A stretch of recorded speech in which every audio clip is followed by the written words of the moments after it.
Welcome. In this new video, we learn about the story of the European rabbit sweep of Australia.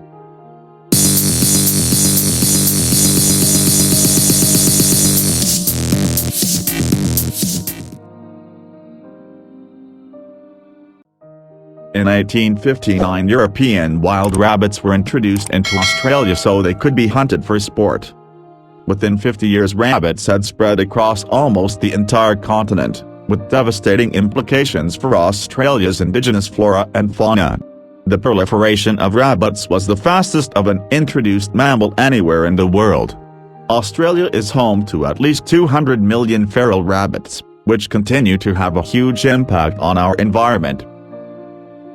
On Christmas Day 1859, Thomas Austin, a self-made wealthy settler, released 13 European wild rabbits on his estate, Winchelsea, Barwon Park, Victoria. They had been specially collected and sent to him by a relative in England. However, this was not the first diffusion of rabbits on the continent.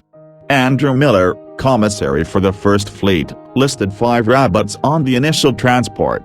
They were probably silver greys, a popular breed for hutch rearing in England at the time. But they were never released into the wild. The results of the release of the European wild rabbits at Winchelsea was quickly apparent. By 1866, hunters bagged 14,000 rabbits on the Barwon Park estate. With abundant food sources, good ground cover and a lack of predators, the rabbits raced across the landscape. By 1880, rabbits had crossed the Murray River to New South Wales and had reached Queensland by 1886. In 1894, they had traversed the Nullarbor and populated Western Australia.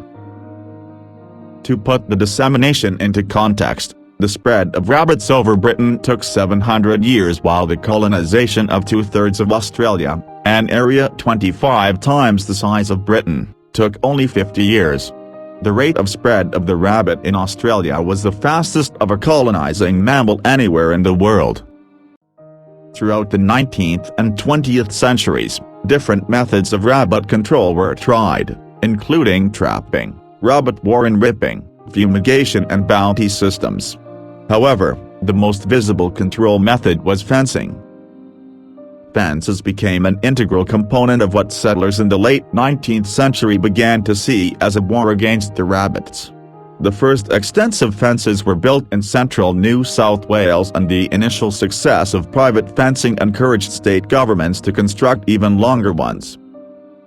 Between 1885 and 1890, demand for wire netting increased from 1,600 to 9,600 kilometers per year.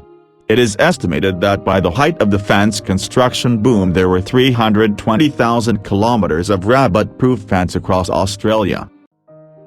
The most iconic barrier was the rabbit-proof fence built between 1901 and 1907 that extended 3,256 kilometers north to south across Western Australia.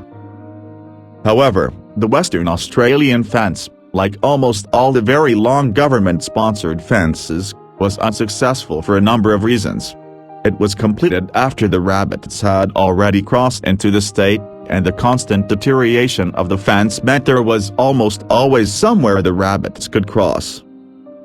By the late 1940s, the rabbit population had rapidly increased to 600 million.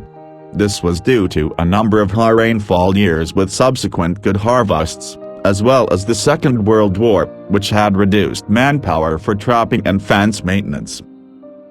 Though rabbits were a scourge, they were also a free source of meat in lean years. During the 1930s depression, many people shot or trapped rabbits for food, or even became rabbitars, itinerant rabbit sellers. Initial tests on myxomatosis, a rabbit-specific virus, that took place in 1943 before had been inconclusive. However, in the years following the war, farmers were being eaten off their land by rabbits, and public pressure increased to find a solution. Trials restarted on myxomatosis in 1950. Initially, the new trials, conducted on the Murray River in Victoria by the newly formed CSIRO, looked to be a failure, but trains in December 1950 produced more mosquitoes, the vector that spread the virus, and the disease spread with incredible speed. The scientists who witnessed it were shocked, as the renowned microbiologist Frank Fanner said, "For scale and speed, the myxomatosis epidemic must be without parallel in the history of infections." It is ironic that an animal that thrived better than any other introduced mammal in the world was now dying out at record speed. However, rabbits began developing a resistance to myxomatosis, just as they later did to the calicivirus, which was released in 1995. Their numbers are now on the rise again in Australia. The effect of rabbits on the environment has been catastrophic. Rabbits can survive on almost any plant matter: shoots, herbs, grasses, grains, leaf buds. The long-term result of rapidly reproducing rabbits is overgrazing by an extremely large population, which can lead to a collapse of indigenous plants and the native animal species that eat them. Excessive grazing also leads to soil erosion, which affects pasture yields and water quality. It is estimated that rabbits cost the Australian economy more than $200 million per year. Rabbits are one of Australia's most visible introduced species. Australia's native plants and animals adapted to life on an isolated continent over millions of years, but since European settlement they have had to compete with a range of new animals for habitat, food and shelter. These introduced species have had a major impact on our country's soil and waterways and on native plant and animal diversity. If you like the video, do not skimp on us by subscribing and pressing the like button, Minister of the Bell.